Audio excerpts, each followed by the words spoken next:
All right, hello everybody. Quick bonus video for this week. I was looking for books on the history of cheese making on the Internet Archive. Don't ask, but I was basically trying to find the oldest book that I could find, and I stumbled upon this bizarre, humorous short story that appears to be from 1641. The story's author is Salomon Johnson, Salomon. Right? This is back when even the spellings of names were different, I guess. And the condition of the manuscript that I found is almost too good to be true.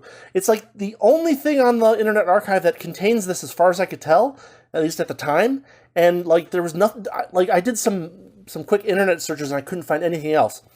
And like when you see a book that old, you expect to find like the long S printing style, where S's look like F's, basically. And that wasn't there, which is odd for something this old. I think what I actually found was a reprint of that book, but it looks like the book actually is from 1641, which I found very surprising.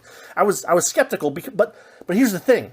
As I did a little bit more research, I found a copy in the Folger Shakespeare Digital Library, or Library Digital Collection, that does have the long S's. So I was like, oh, this might actually be real, and then I found a reprint on the archive for some reason that says that it was still a 1641 edition, even though it must have been a later printing.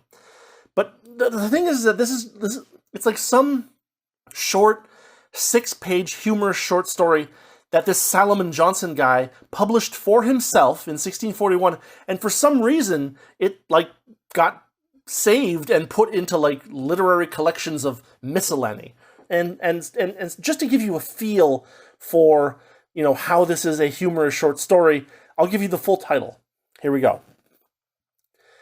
The generous usurer, Mr. Neville in Thames Street, who alloweth his maid usually a black pudding to dinner, who once bought a pullet for his wife when she was sick, but he would go to market himself because he would not be cozened by the messenger, and brought the feathers home in his hat when it was pulled, because he would not lose them.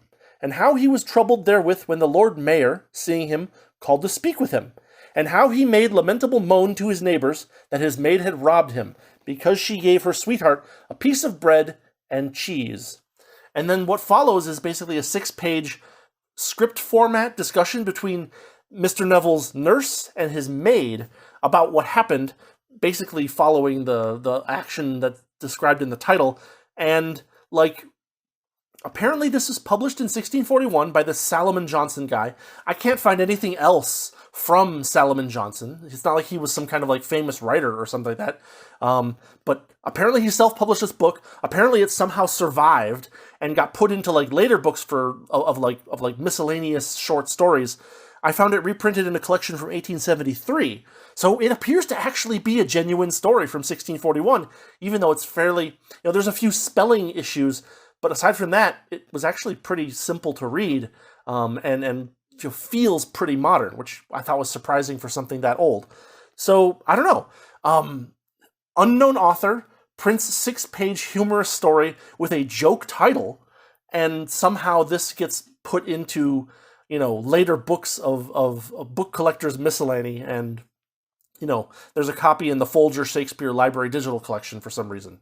I don't know, I just thought this was funny, because I was looking for the oldest English documents that were talking about cheese, and that's what this is what came up.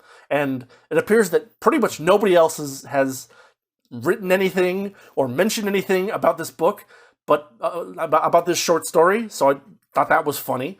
And at the same time, it led me to this 1873 book of other miscellany, which I'll put a link to as well. And I don't know, enjoy. It's goofy, funny stuff from 1641. And I just thought that was kind of neat. Anyway, that's all I've got for today. Have a good rest of your week, and I'll see you next time.